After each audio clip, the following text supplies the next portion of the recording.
Hi children, welcome back to the revision of our 16th lesson, that is garbage in and garbage out. So we know that garbage is a waste material or it is a rubbish material that produced at a household, right? That is what we call garbage. And this garbage should be disposed perfectly and it is managed in a good way, or otherwise it become very dirt. So the discard of the garbage, how can we discard them, how can we dispose them, we learn in this lesson. Already we learned, right? So here disposal of the garbage can be taken place either in the open places or in the dustbins, right? So whatever it may be, whenever you want to what you call dispose the garbage, first we have to decide whether the garbage contain useful materials or not. Useful materials means what kind of material which can be converted into compost. The materials which can be converted into compost, or otherwise the garbage which can be recycled or reused should be selected and separated from the other wastage. Then only we have to dispose them in proper way, right? So here some garbage can be biodegradable, some can be non biodegradable. So what is meant by biodegradable? They can able to degraded or decomposed by the microbes. The garbage which can be decomposed by the microbes, that is what we called degradable or biodegradable wastage, like plant waste, animal waste, plant excreta, animal excreta, and as well as household waste, kitchen waste, like leftover food, all they are called biodegradable material. Whereas non biodegradable materials such as plastic, glass, and some iron, metals, these are non biodegradable materials, right? So here we have to separate the degradable and non biodegradable material, and as well as we have to separate the useful and harmful garbage material. The useful material can be recycled, reused, and as well as we use them for the formation of compost, right? So here you could able to see the green colored box and blue colored box, dustbins. So the green colored dustbin is used for the collection of the plant and animal wastage, whereas the blue color dustbin can be used for the collecting non biodegradable materials like plastic, glass, metals, etc., right? So the disposal of garbage methods, we can dispose the garbage by 5 methods here: composting, vermicomposting, recycling, reusing, and landfilling. So let us discuss one by one. So the first one is composting. First one is composting. Right here, what we called composting, simply conversion of the waste material. In this, we convert the waste material into compost, that is manure, right? So animal and plant wastage can be converted into compost, is called as composting. And how can we make the compost pit? Simply we have to dig the pit, and at the bottom we have to apply with the soil, and as well as whatever the leftover food and plant and animal wastage should be disposed in this pit, right? So after that we have to cover the garbage with a soil layer, and after 2-3 months we have to open it. When you open it, you could able to find the garbage becomes compost, right? So this compost can be used as manure for the growth of plants. We could use in the fields. Very good manure it is, natural manure we call it as, or otherwise we call it as organic fertilizer, which can increase the quality of the food, right? And take care, we should not add any plastic or any glass material in that compost.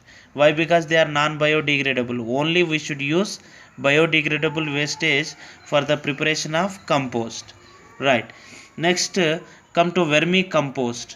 Here vermicompost can be prepared by using red worms, right? Red worms are nothing but they are a variety of earthworms. These red worms, they eat the soil and waste material that are present in the garbage, and they convert this garbage into useful manure. It convert into useful manure. So we have to dig a pit, and after that we have to cover the floor with the soil and as well as some leaves and twigs, and after that we have to introduce earthworms into that, and the waste product should be added to it.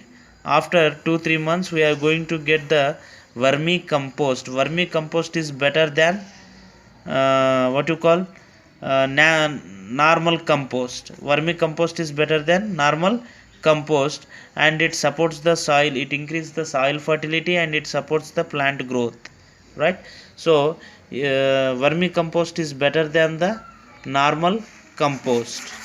We use vermicompost in the field to increase the yield. Here, what are the advantage of compost and vermicompost? Here, making compost is quite cheap, whereas chemical fertilizers are very expensive. And as well as here, the vermicompost is a natural manure and it doesn't harm the soil, and as well as it increases the quality of the food.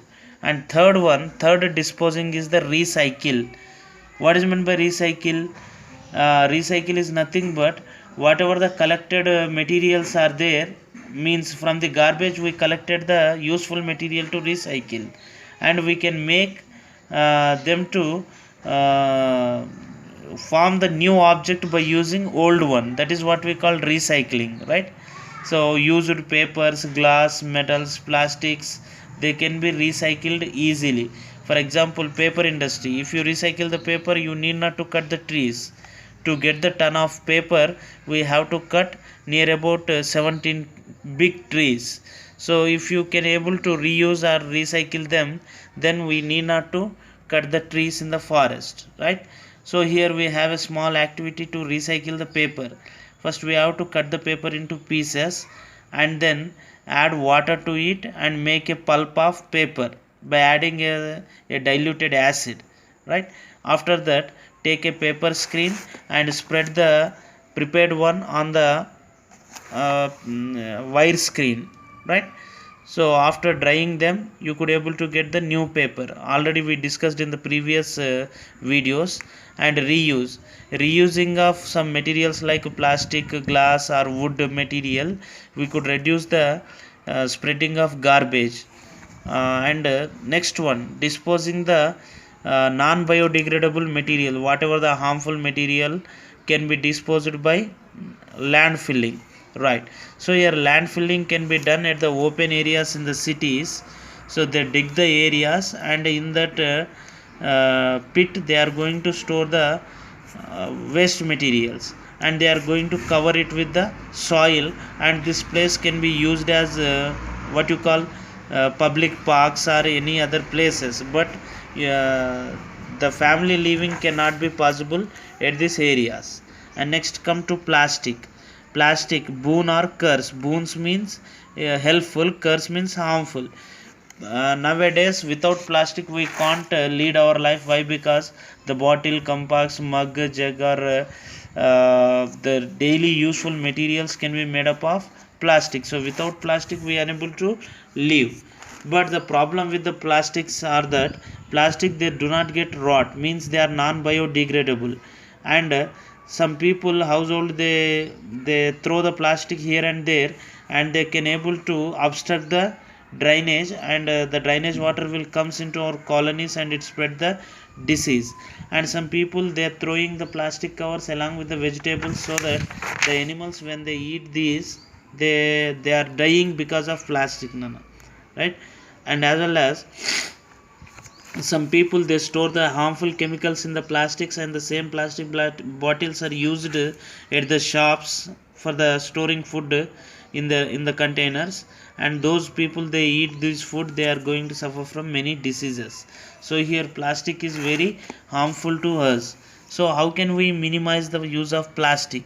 Simply by reusing the plastic and avoid the plastic bags. It is better to carry jute bags, paper bags, and we should not use the plastic bags. And reusing of the plastic makes the less spreading of plastic wastage in the garbage, right? So the bags made up of what you call jute or otherwise coconut threads we could use, and we should avoid the use of plastic simply. So by doing all this, we can able to reduce the amount of plastic that we are spreading. With this, we completed our revision, and in the next session we'll discuss about the question and answers, right? And after this we'll go for new chapter. I hope you understood today's class, and we'll continue our classes from the next video. Thank you.